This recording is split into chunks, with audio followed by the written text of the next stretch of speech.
So what's up mga kapisanet? Dito naman ako for another video, Pisanet DIY tutorial. So nakita nyo meron ako ditong mga tools, yan, jigsaw and barena. Kasi magkakabit ako nitong coin slot door. And pintuan ng ginagawa kung nakita nyo nag-update ako ng picture sa timeline yung progress na ginagawa ko dun sa Pisanet box na dual box. Share ko sa inyo yung video na to kung paano mag-install nitong coin door. So, paano siya ikabit sa pintuan ng cabinet. Ito, yung kahoy niya guys ayan, 3/4 yan. So, ito yung dual guys. Dalawang slot, piso and 5. Pwede nyo rin single. Ayan.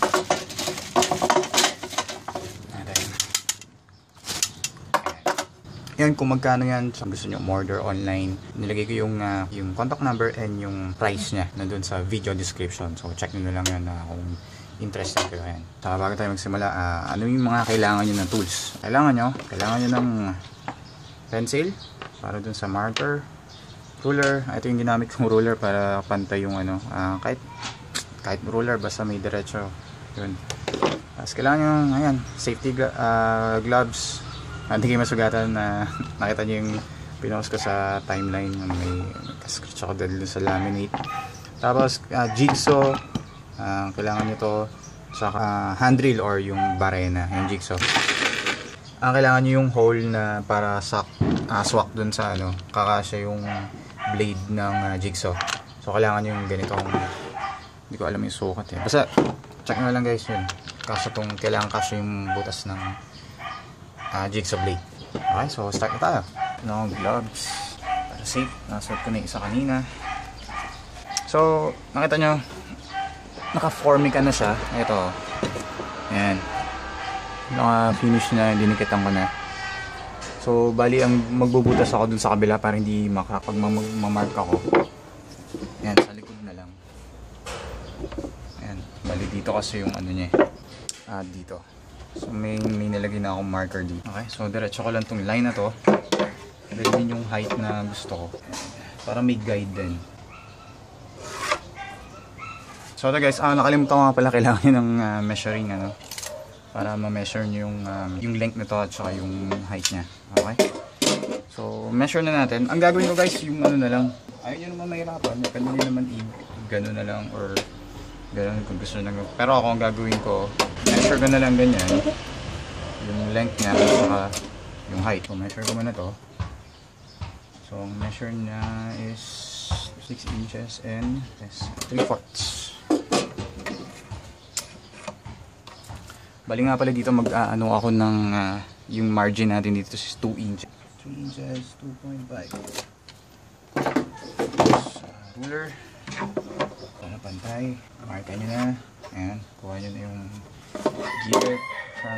Kuha nyo na yung margin. Tapos start nyo na yung yung kanina, yung length nya is 6 inches and 3/4. So, importante. Yeah, so ito yung okay. Ito natin yung length. Tapos yung height naman. Ang height niya is 6 inches and 1/4. So, from the base, ito yung kanina. So, kuha tayo ng 6 inches and 1/4.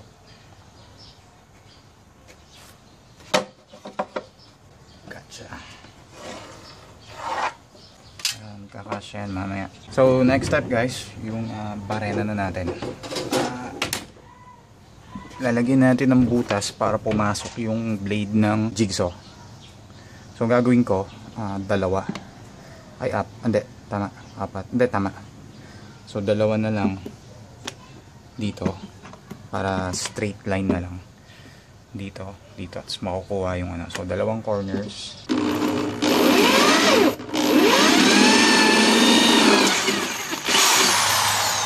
Press.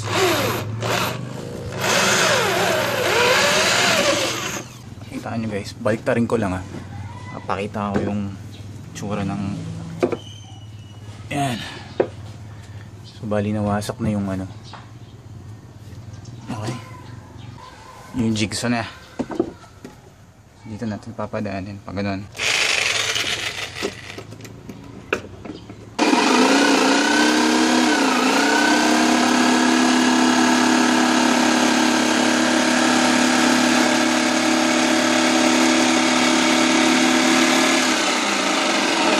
So straight line, tapos dito naman.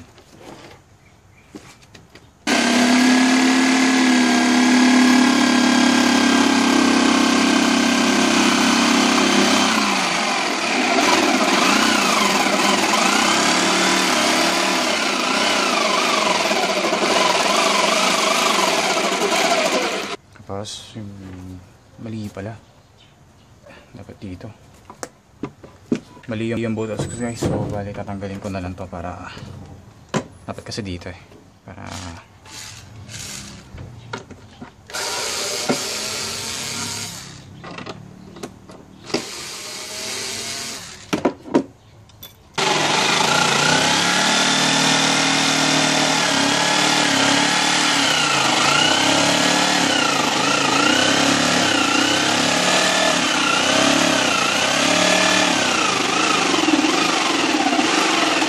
angle lang camera, kaya pero hindi ko na ayusin yung camera, bukas sa kanila dito.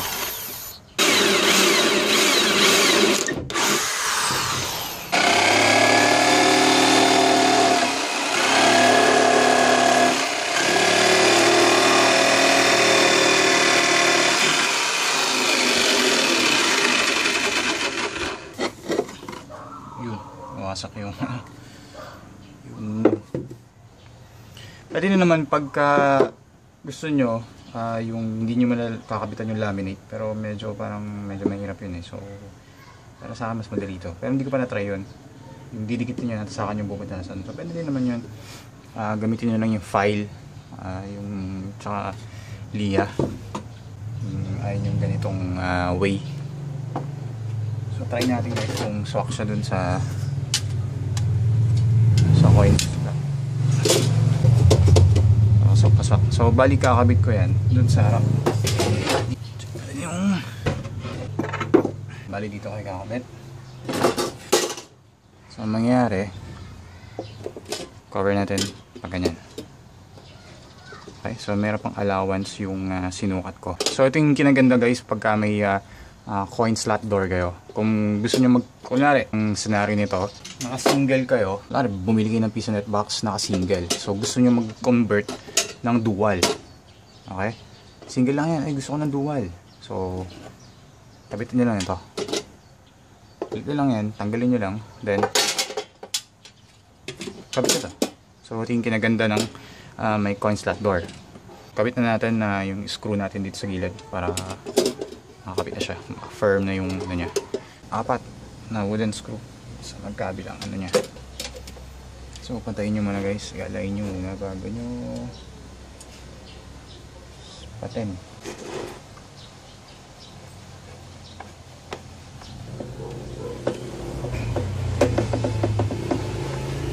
Isa pa. Dalawa pa pala. Last one. Last one.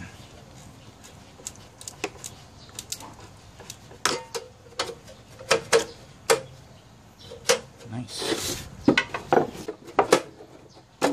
Antay ba? Ayan, antay naman. Ayan siya guys, firm na siya. So meron na kayong coin slot door. So ito guys yung coin slot door, kung ano yung itsura niya na kung pag nakakabit na sa yung kanina yung ginawa ko. So nakita nyo ito yung Formica. Medyo baliktad pala yung pagkakakabit ko, dapat yung ito nandito. So para kasi mabuksan to. Ayan, makikita nyo. Ayun, hindi kasi siya dito. So hindi siya masasara kasi sa sayan tong. So mali pala, baliktad dapat yung pinakita ko lang kung ano yung itsura na niya pag naka yan sa PisoNet. Ito yung ginagawa ko So malapit na siya matapos. So yun lang guys, dito na nagtatapos yung tutorial ko ng paano i-install yung coin slot door. And guys, yung pricing and availability niya and yung contact number nandun sa video description. So check na lang yun. Order kayo online. Okay, so yun lang guys. Maraming salamat sa panonood. Nga pala guys, huwag nyo akong i-PPM sa Facebook account ko, yung Christian Kapimboyan. So wag doon, di kayo notify. So dumirekta na kayo sa facebook.com/pisonetdiy. Tsaka doon sa YouTube, mag-comment kayo doon or i-PM nyo ako sa pisonetdiy page. So hindi kasi notify doon marami kasi nag-PM pa, ganun, nagpapatulong. So, hindi ko kasi nababasa. Wala kasing notification pag hindi ko friend sa Facebook. So, yun lang guys. Maraming salamat. At update na lang ako kung ano pa yung mga popost kong video tutorial.